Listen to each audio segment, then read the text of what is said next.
Hey, Restore. I'm so excited to be with you today that we get to get into our second week of our new series, Six Questions of Jesus. Last week, David kicked us off with our first message of the series. And I want to let you know, if you missed that, you need to listen to it because David, he absolutely knocked it out of the park. I mean, phenomenal message to start our series, and I hope I can do a justice to the next message in our series. But you can find it on our Facebook page. You can also find it on our YouTube channel, and I really want to encourage you to go ahead and find that and utilize that in your life whenever you have a chance. You gotta listen to it. You gotta watch it. So this week we're talking about the second question of Jesus. And this isn't in any particular order necessarily, or how Jesus asked questions, but this is the question of identity. We're going to look at just what that looks like in our lives and how this can play out. There are two passages of Scripture we'll look at, Matthew 16 and 1 Samuel 14. But before we get started there, when I was in college, I played soccer. Now I wasn't very good. I was athletic and I could run. At that time, I could run. And I just loved the ability to get out and play sports. I wrestled in high school, and we didn't have wrestling at our college, and so it was either basketball, which I was not good at, or it was soccer. And so I decided to play on the soccer team, and we weren't very good. I think in the 4 years that I played soccer, I don't think we won a single time. We were bad. We were competitive, and it was fun. We would go on awesome road trips, and we would stay at play hotels and stuff like that. And honestly, it was just fun to be with my friends out on the soccer field, just be part of something. And one of the seasons, my brother Tyler played with us, and him and I played defense mostly. And so one game, I don't remember who it was. I can't remember the college that we played at the time. But we were playing a game, and we were back on the defensive line, my brother Tyler and myself. And I remember at one point the other team was on an offensive push, and they were bringing the soccer ball up. They were bringing the ball up, and this guy was this really small guy, smaller than me, which is kind of saying something because I'm a pretty small guy. He comes across the kind of the box area in soccer. He comes across the box, and he's trying to take a pass and shoot on our goal. And right before he gets into the box, he falls down. And if you ever watched soccer, if you ever watched highlights of soccer, you know that soccer players like to overreact whenever they fall or if they get hit, right? And so this guy hits the ground. He's writhing around like, he got hurt so bad. And my brother Tyler, had gone out to stop the ball, had gone out to kind of meet the ball and this guy, and kind of just brushed up against him.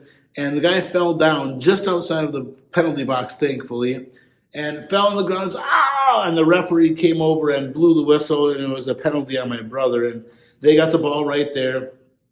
They didn't score. And as this guy was kind of like, just really milking it, right? He was milking it really.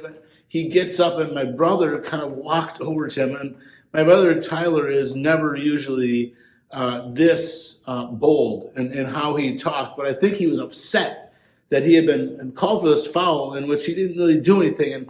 And we were arguing, right? We were talking I said, he didn't get touched, he didn't get hit, he just fell down. And my brother walks over to this guy after the guy starts getting up, and he says, if you come in the box again, I'm going to give you a reason to fall down. And I kind of looked over, and I was like, oh, man, Tyler, right? It's out of my brother's mouth. And so a little bit later in the game, again, they were making an offensive push, bringing the ball up. And they were coming across, the guy was coming across the middle, and as he came across, the ball was coming in, and I was going to go out and meet him, but I saw Tyler making a move to go out there. And as my brother Tyler went out, I kind of slowed down for a moment, and he went through, and the other guy came in, and my brother leveled him. Now, he hit him so hard, he took the guy off his feet. The guy hits the ground, and this time he had a reason to fall down on the ground, right? And my brother, Tyler, kind of walks over to him and steps over him and says, "Now that's a reason to fall down. I actually hit you." There was a penalty kick because it was inside of the penalty box. But I remember in that moment so vividly, my brother, I don't think he even remembers it, but I remember that so vividly because the rest of the game, that guy never once tried to come inside our box again.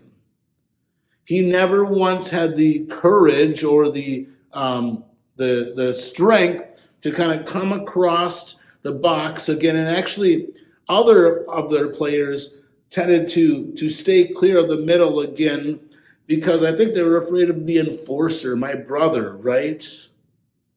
See, in that moment in the game, I kind of gave my brother this name, this identity as the enforcer, right? And I kind of slapped him on the back. I gave him a high five, and it was a fun game. Of course, we lost, but I just remember in that moment, the rest of the season, the kind of as we would jokingly talk about that moment, I would refer to him as the enforcer, and that really isn't even his personality at all. He's just an awesome guy. He's an awesome uncle, and you just can't even see him doing that. But in that moment, right? In that moment, he was the enforcer. You see, there are moments in our lives throughout growing up and even into our adulthood when our identity comes into question. Now, his identity wasn't the enforcer forever. He's actually isn't even thought of like that. But see, there are moments when we get an identity. Tyler, in my mind, whenever I play soccer or watch soccer, I think of him as our enforcer. There is the identity that we give ourselves, the identity that others give to us and see in us. And then there's this identity that God sees in us and God gives to us. I want to talk about those today, these identities that we carry. One of my favorite passages is 1 Samuel 14, and it's about Jonathan and his armor bearer. So I want to read this to you. I want you to dig in, and I want you to just think of yourself in this moment. One day, Jonathan, son of Saul, who was the king, said to his young armor bearer, "Come, let's go over to the Philistine outposts on the other side." But he did not tell his father. Saul was staying on the outskirts of Gilboa under a pomegranate tree in Migron. With him were about 600 men, 3 among whom were Ahijah, who was wearing an ephod. He was a son of Ichabod's brother Ephod, son of Phinehas, the son of Eli, the Lord's priest in Shiloh. No one was aware that Jonathan had left. On each side of the pass that Jonathan intended to cross to reach the Philistine outposts, there was a cliff. One was called Bozez and the other Sihene. One cliff stood to the north toward Michmash and the other to the south toward Geba. Jonathan said to his young armor bearer, "Come, let's go to the other outposts of those uncircumcised men. Perhaps the Lord will act in our behalf. Nothing can hinder the Lord from saving, whether by many or by a few." "Do all that you have in mind," his armor bearer said. "Go ahead, I am with you, heart and soul." Jonathan said, "Come on, then we will cross over toward them and let them see us. If they say to us, 'Wait there until we come to you,' we will stay where we are and not go up to them. But if they say, 'Come up to us,' we will climb up, because that will be our sign that the Lord has given them into our hands." So both of them showed themselves to the Philistine outpost. "Look," said the Philistines, "the Hebrews are crawling out of their holes they were hiding in." The men of the outpost shouted to Jonathan and the armor bearer, "Come up to us and we'll teach you a lesson." So Jonathan and his armor bearer said to his armor bearer, "Climb up after me. The Lord has given them into the hands of Israel." Jonathan climbed up using his hands and his feet, with his armor bearer right behind, and the Philistines fell before Jonathan, and his armor bearer followed and killed behind him. In that first attack, Jonathan and his armor bearer killed some 20 men in about an area of an acre and a half. I love this story about Jonathan. I just love this tenacity. I love just the story of Jonathan and his armor bearer. You see this connection that they have. He asks him, "Will you go with me?" Right? Will you follow me? Will you go with me as we go to see our enemies, to go towards our enemy camps? He tells them that we're going to go and see what they're doing and how they respond to us, and that's going to be the sign from God what we should do. But see, deeper than the request of Jonathan to have him come with, deeper than the request of Jonathan to ask him, "Will you go? Will you follow me? Will you go with me over these cliffs, between these two mountainous areas?" See, deeper than that is the response of the armor bearer. You see, Jonathan was kind of like this man without an identity. His father was the king, and so you would think that he was the next in line for the throne. You would think that he was the next king of the people. But that's not what happens. See, David, the shepherd boy, was anointed to be the next king. And so Jonathan is kind of like this man without an identity. He's not the king, and he's not going to be the king. But what is he? Right? Is he going to be vengeful and angry towards David? Is he going to hold this against him?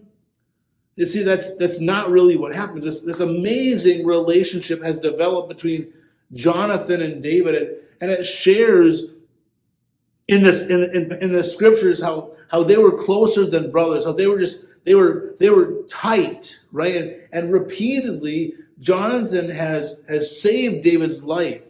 As his father is going to come and kill him, he warns him and tells him what's going to happen and where to go to be safe.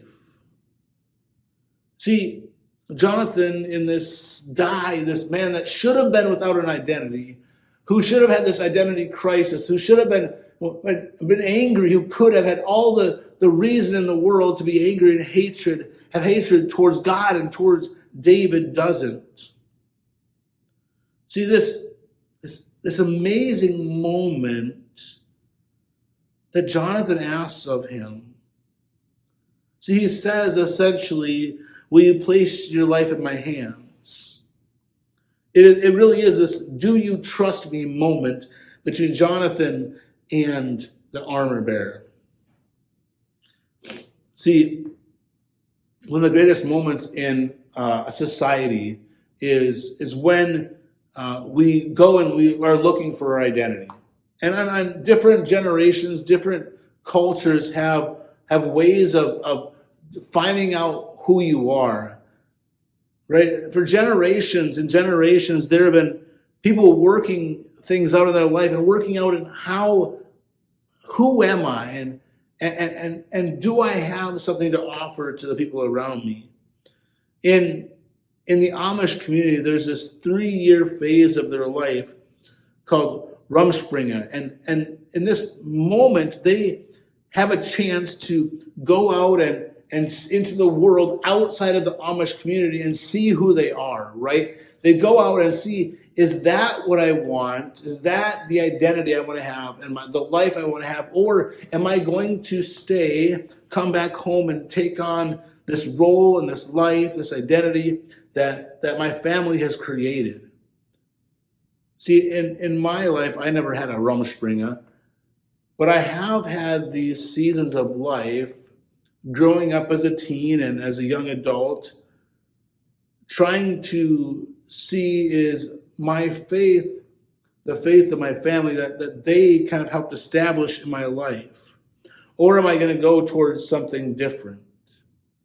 See, today in our society, we have people that are continually looking for an identity.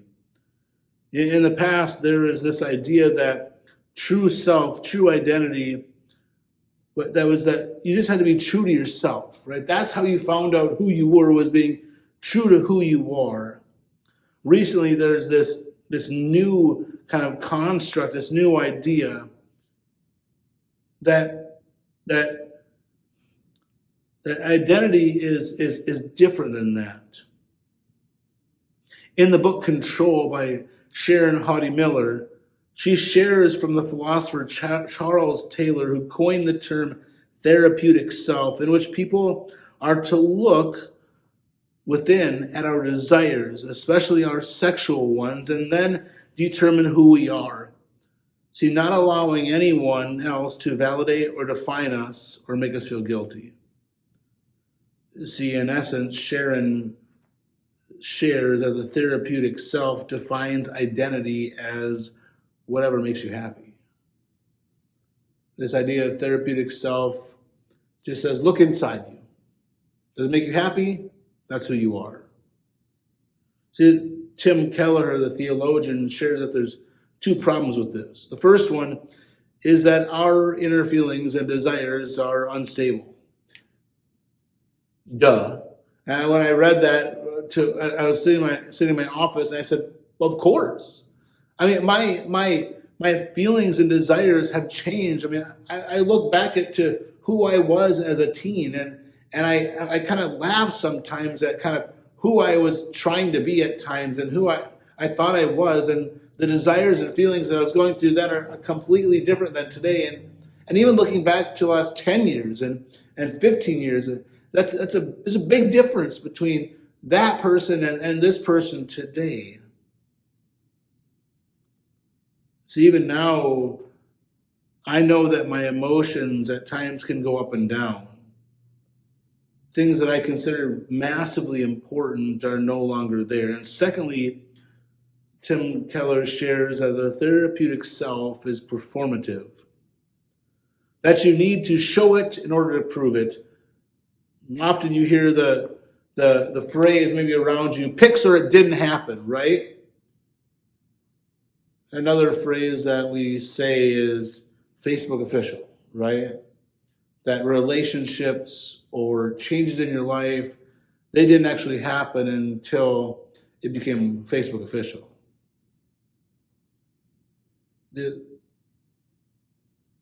problem with that is it's not really official until it's in the public eye, observed by others. Putting on a show, really. You're putting on this show to prove to everybody that I've got it all together. To prove to everyone that this is the real me. That I wasn't my true self with that person in that relationship, in that marriage, because I was something different. How exhausting that is. How exhausting that is to always have to be putting on a show. Can you imagine that the only way that you are identifying as something is if you share with other people? The only way I'm true to myself is I share with everyone. Then it's real. Then it's authentic. See, that's a massive problem, not only for our teens and young people, but it's exhausting. Always trying to prove something and show that this new identity I've created out of my feelings and desires is real. But what if there's a better way? See, Jonathan could have lived a different life. You see, he could have lived a life that was true to himself. He could have lived a life that was true to him by saying, I'm going to be the next king, not David. And he could have went after him and attempted to kill him. But we see in this passage with David, with Jonathan and the armor bearer, that something's different about Jonathan. See, rather than allowing his emotions and his own desires to kind of be fleeting and control him, he allows the identity that he has to be in something deeper. See, he's created a life with an identity of someone that trusted in God. That he trusted that God must have the best interest in my life. So when he asked the question to his armor bearer, are you with me? Right? That's essentially what he's asking is, are you with me? Do you have my back? See, the armor bearer can draw from the reserves of this God-given identity that Jonathan has been carrying with him. I love the line from the armor bearer. He says this in verse 7.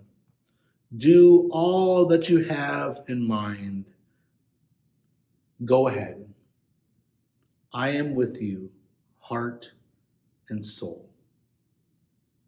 See, Jonathan had an identity so true and deep that people wanted to follow him to the end.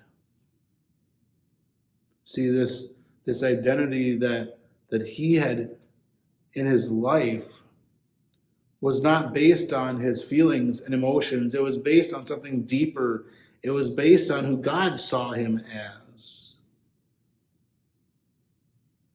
See, his identity was so true. His faith was so true that that the armor bearer was ready to commit heart and soul. See, that is an identity that's not based on feeling or changing with the winds. That is an identity based on who God is. The disciples have been following Jesus for a long time, for a while now. And they had watched him do pretty amazing things. They've watched him heal, forgive sins. They've watched him make a lot of people really angry. They've watched him call people from a life far from them to something deep, to far away, to form this relationship and to be a follower. And now this is the moment. Jesus has brought them to Caesarea Philippi. Jesus has recently learned that John the Baptist has died. He's been killed. And I can imagine that there was a lot of chaos going on in the group and just not understanding what's next. They've been stirring up a lot of controversy, a lot of problems with the religious authority. And Jesus has brought them to Caesarea Philippi. And what's interesting about this area is that this was kind of this respite area. This was known for the amazing natural springs, the beauty of all of this. No, it doesn't tell in the passage. It doesn't say they went to Caesarea Philippi to rest and to just to gain some strength back, to be away from the crowds. It doesn't say that, but you have to imagine that they're here. They're going to partake of the community of rest, of this natural springs. And Jesus retreats at different times in this moment from away from the group so that he can to renew himself in his Father. So Jesus and the disciples have come to Caesarea Philippi. And as they're standing there, as they're there together, see, Jesus gets right to the heart of the matter. He doesn't dance around. He doesn't try to kind of just pretend to go there but not really go. He doesn't try to hint at it, right? Like when my boys, they want something, when they really want something, sometimes they'll kind of hint around it. They won't ask directly what they want for it, what they want. They'll just kind of like go around it and kind of like dance around the moment. Like, just ask me for what you want, right, guys? And so in this moment, Jesus doesn't do that. He just asks the questions that are on his mind. 2 questions. Jesus asked the disciples, "Who do people say that I am?" Matthew 16, verses 13 to 16. Who do people say that I am? The disciples say this. They say, well, some think Elijah, some think a prophet, some think John the Baptizer, some think Jeremiah, some think another prophet. Okay. Then Jesus cuts to the heart of the matter. Jesus, I wonder if it felt like a million years in between the questions. Then Jesus asked the question that he really wants the answer to. Who do you say that I am? I can feel the breath stopping for a moment. I can feel the air being sucked out of the room or the space they're in. I can feel the tension in the moment. I imagine that for a moment everything stopped. What seemed like an eternity was probably a matter of seconds. And Peter, of course, I like to imagine that Peter maybe stepped forward in this dramatic moment, right? Jesus asks, "But who do you say that I am?" And Peter steps forward maybe and says, "You are the Messiah, the Son of the living God." See, at this moment, Peter and the disciples weren't just saying, "You are the Messiah." They're declaring something deeper than that. They're declaring more than just that Jesus was the Messiah. See, they were declaring what his identity was and who he was. See, there's the identity that we give to ourselves, the identity that others give to us or see in us, and then there's the identity that God gives us and sees in us. See, Peter shares the identity that they saw in Jesus, but they were also declaring the identity that Jesus saw in them. See, if he's the Messiah, if he's the Son of God, then they're the child of God. See, if there's a better way to find our identity, what is it? See, Jesus is asking a very profound question.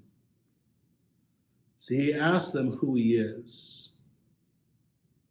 See, Jesus knew what other people thought of him because they probably talked about it. They talked about how people saw him and thought about him. But he wanted something deeper. See, today we are asking the question about identity. In my life, throughout the years, I have had moments where I questioned who I was. I questioned what my identity was. I questioned what others thought about me. I questioned what I thought of myself.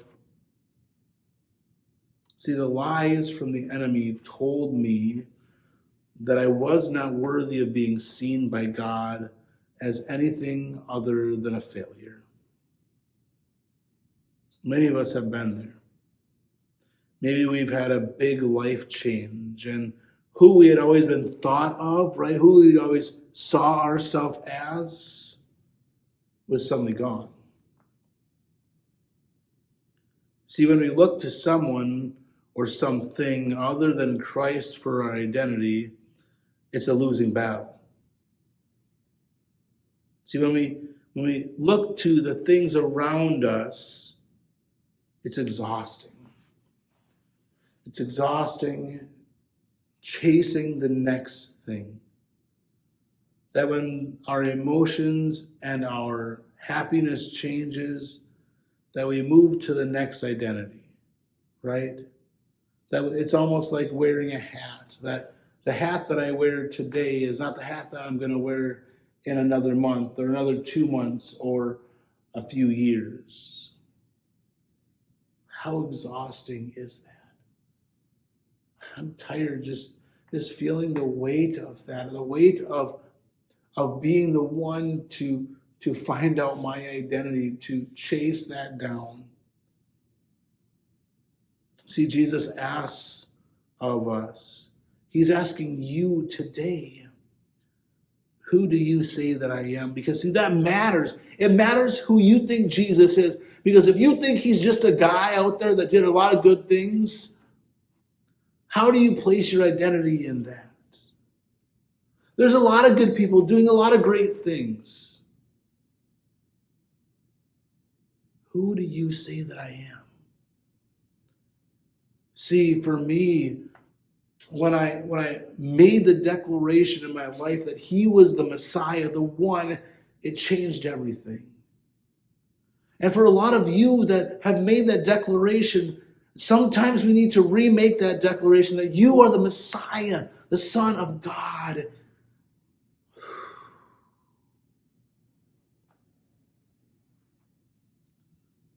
I get to deeply embed myself, my identity, into something that is not changed by my emotions or my feelings. It's like driving a stake deep into the ground that we can always come back to, that is the core. At the core of who I am is my identity.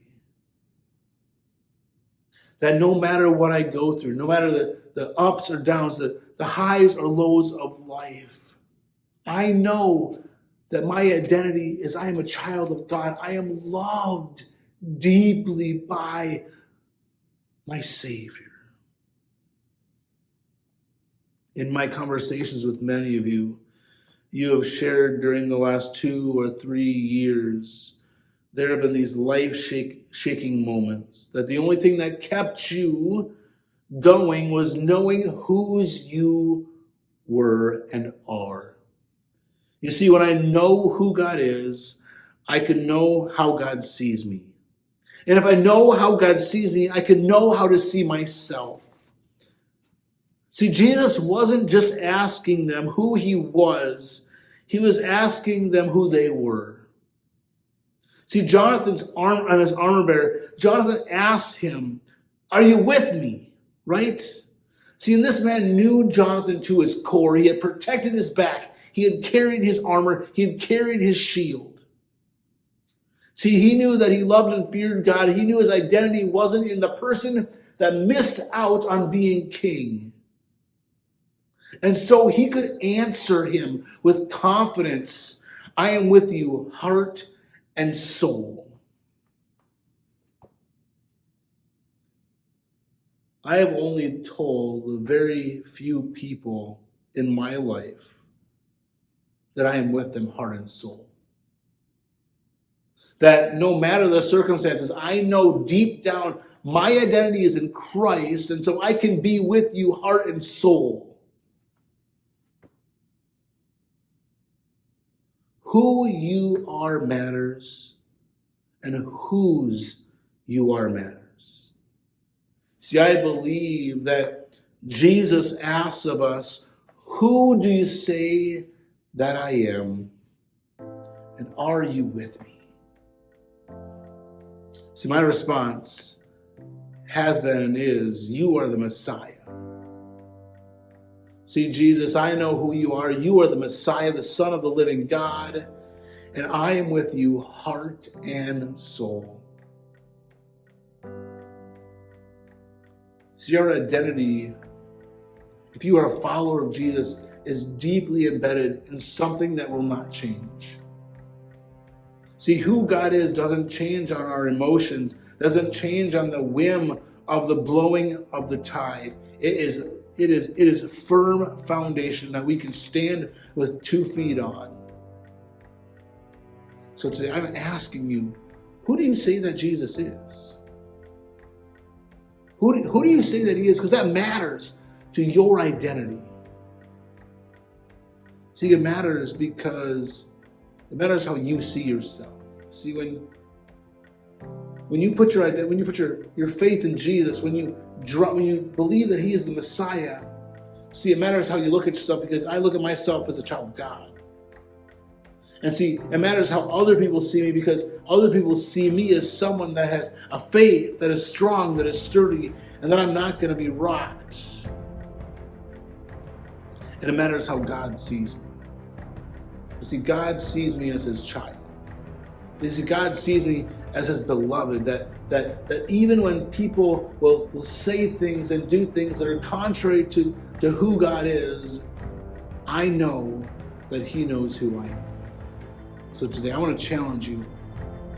If you have not made a declaration of who Jesus is in your life, I want to challenge you today.